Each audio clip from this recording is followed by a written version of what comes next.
thank you for joining me again as we travel through this series where we are ditching being a Christian and being a disciple of Jesus instead.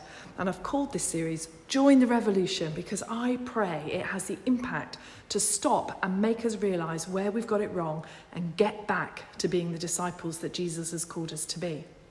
Last time we remembered the call to be salt and light as Jesus said that the distinguishing characteristic of his followers would be their profound love for one another. And that has been the key text for us as we've gone through and journeyed together through this series. And that's from John 13. By this, everyone will know that you are my disciples if you love one another. This week, we're going to focus on the dynamic Jesus brought to the love equation that makes it messy and one that we get ourselves in a right old twist about. And it's our lack of comfort with this that causes Christians and churches to lean towards one extreme or the other. And it drives some of us to be too judgmental and some of us to be more of the, well, anything goes and less of the following Jesus commands bit and the wonderful spectrum in between. And there's a tension that is tempting to resolve, but resolve it and you lose something. You lose the ability to love the way Jesus called us to love. Not sure what I'm talking about? Well, let's see if this helps it be clear. What's your position on women in leadership? Your headship in your house? Same-sex relationships? Divorce and remarriage? Being critical? Transgenderism? Lottery funding? Tithing to the local church? Gossiping? To name a few. There's a tension in all of them, a tension that we're all tempted to resolve by having a definitive statement, outlining a clear position with a few Bible quotes in to secure your view for good measure. But resolve it and you lose something. You lose the ability to love the way Jesus called us to love. A close friend of Jesus called John, who had watched Jesus in his ministry and his whole life put down into words all of what he saw when he himself had got a bit older so that people would know who Jesus was. And it goes, in the beginning was the Word, and the Word was God, and the Word was with God. He was God in the beginning, and through him all things were made. Without him, nothing was made that has been made. In him was life, and that life was the light of all mankind. The implication here is that before Jesus, all of humankind was in darkness.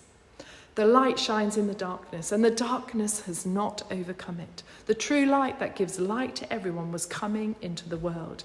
He was in the world, and though the world was made through him, the world did not recognize him. He came to that which was his own, but his own did not receive him. Yet to all who did receive him, to those who believed in his name, he gave the right to become children of God. The Word became flesh and made his dwelling among us. And we have seen his glory, the glory of the one and only Son who came from the Father, full of grace and truth. Now, some of you were brought up with parents, and one of them was Grace and one of them was ungrace. And he or she was all about truth. And your parents would argue behind closed doors about how to parent you. Which parent did you like better, Grace or truth? I bet you it was Grace. Because if you grew up in a great home, you got both parents. And John wants us to know that he spent years watching Jesus navigate the intricacies of some very difficult circumstances and saw that Jesus was absolutely full of both grace and truth. How many of us just want it to be one or the other? I want to push Jesus in one direction or the other. I like the verses that lean towards truth when I'm telling other people what to do, and I like the verses that lean toward grace when it's all about me. And John said, I watched him. And the best way I can describe it is he was full to the brim of grace and truth. And he says this, out of his fullness, we have all received grace in place of grace already given, which literally means we've all received grace upon grace upon grace. For the law, and we all know what the law is. It's the 10 commandments plus the 600 other commandments that we find in the Old Testament. For the law was given, and this is really important, through Moses. And we get that because we know that. And most non-believers know that Moses was given the 10 commandments and all of these other commandments. And we're aware that they all start with thou shalt not. And that was really clear. But what John saw in Jesus was something else. And in verse 17, it continues, grace and truth came. He doesn't use the word given. He uses a different term. Grace and truth came. It showed up as a full package. Grace and truth came through Jesus Christ. Not the balance between grace and truth. That's where we all want to live. But the full measure of. Not the balance. The embodiment of. And this is what made Jesus so messy, what made him so confusing, what in some ways made him so unpredictable, is because everybody wants to lean one way or the other and have it fixed. And John said he was all of it. And he brought all of it to bear on every individual he talked to. And he brought all of it to bear into every single situation. And just when we thought he was going to go one way or the other, he was grace and truth in a body. And if you begin to read the Gospels again through that lens, you see it. And one day he shows up at this well and a Samaritan woman comes out and he's all alone with this Samaritan woman. And he talks to her, which you wasn't supposed to do. And that's grace itself. And she's like, why are you talking to me? You're a Jew and I'm a Samaritan. And he says, I'd like to drink some water. Would you use your jar and get me some water? And she's so amazed that he's talking to her. Then just when things are going really well, he says, hey, I want you to go back into Sychar where she lived. I want you to go back into Sychar, get your husband and bring him out. And she says, well, I have no husband. And he says, I know. And then he reaches into the most painful, difficult part of her life and he says, you've had 5. And the man you're living with now, you're not even married to him. And then Jesus reveals to this woman something we don't find him revealing to anyone else in all of the Gospels. He looks at her in the eyes, out alone by this well, and he says, guess who I am? I haven't told anybody else this yet. I've chosen you, a Samaritan woman, and you are face to face with the Messiah. And he said to her, and I can give you water that will quench the thirst of your soul in a way that no man will ever do. And she lends him his jar, and then she goes back to tell all the people who she probably has no credibility with and says, I have met the long-awaited Messiah of God. And just as the disciples had to cope with Jesus bringing a tax collector into his team, he now brings a woman who has a bad reputation. And Jesus is giving her an incredible task because he reveals who he is and gives her the great honour of evangelizing to her community. Jesus hadn't come to guard his reputation. He had come to seek and to save that which was lost. And we see this time and time again throughout Jesus' ministry. We see it as he reaches out to this woman at the well. We see it to the tax collector.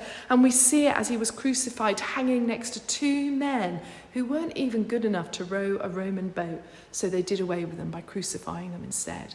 And we see it with this woman, another woman caught in adultery. The law of Moses demands that we stone such a woman, said the crowd. And Jesus could have said, yeah, well, the law of Rome says that you can't and you're really scared of Rome, so you're just not going to do that. But he didn't. Jesus brought grace into the situation, love into the situation. He says, I don't condemn you. Go and leave your life of sin. This is grace and truth at work. And it's confusing and it's messy and it may not be clear, but it's what Jesus meant when he said, love one another. And if you want to know what Jesus meant, watch what Jesus did. It's not what he says, it's what he did. Jesus wasn't afraid to call sin either. He paid for it. And then he declared, I don't condemn you. Now leave your life of sin. But if you don't, I love you anyway. If you find yourself so broken from your sin or someone else's sin against you that you aren't sure you can break away, I love you. That's how we have been called to love. And there's a tension there. But if we try to resolve it, we lose something. The tension when we see people doing things that we might think is a sin is we need to just go, what would Jesus do? And let his grace overwhelm us and them and leave it there. We don't have to solve it.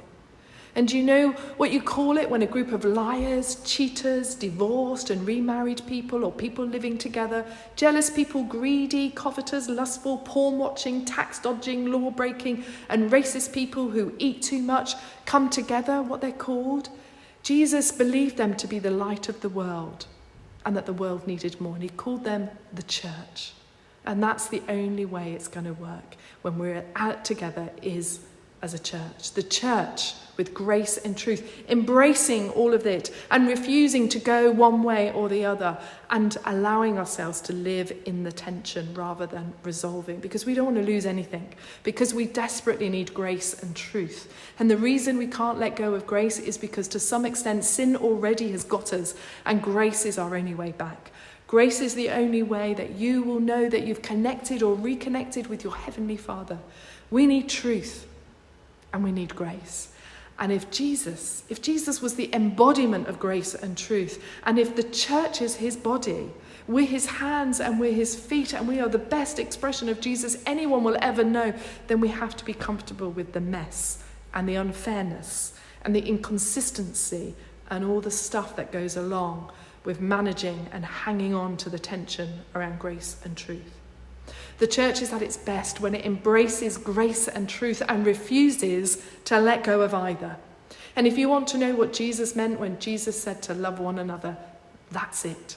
And it's messy, and it's difficult, and it's painful, and we just don't know what to do with all of this tension at times, but we dare not let go of it either. Because there was a time in each of our lives, and there will be a time in each of our lives in the future when we will desperately, individually need massive doses of truth and massive doses of grace. And the church is to be the dispenser of both. So let us be a church that is all about the grace of God, all about the truth of God. And let's continue to pray that God will allow us to manage that tension to his glory, so that people from every walk of life will know that God says, yes, you've sinned and I've paid for it and you're not condemned and I love you. And if you don't get that reading words on a page in a Bible, then perhaps you go to be a part of his body in a Jesus-loving church, and you will sense grace and truth in such a redemptive way that it will change your life forever. But there will always be a tension. But let's be that unique group of people that refuses to let go of either side. Let's be grace and truth. Let me pray for you. Heavenly Father, I thank you for the grace that you have given me, the truth that has been put into my life, and for the redemption that I have been given. And I pray that for everybody watching, listening now, that you know that you have grace abounding. There is nothing you can't come back from. People will speak truth, and you'll need to listen to that truth. But we can manage both. And we can love and support each other while we're on that journey of working out the grace and the truth.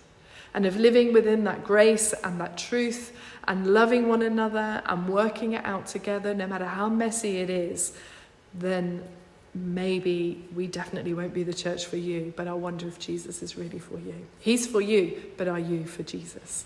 So wherever you are on that schedule, wherever you are on that spectrum of things, may you know grace, truth, and love today in all that you do. And if there's something we can help you with, you want to explore a bit more, you want to find out how this grace and truth works, you want to have a big debate about it or question or ask anything, then get in touch. Subscribe to our channel, because we would love to engage with you and help you a bit more.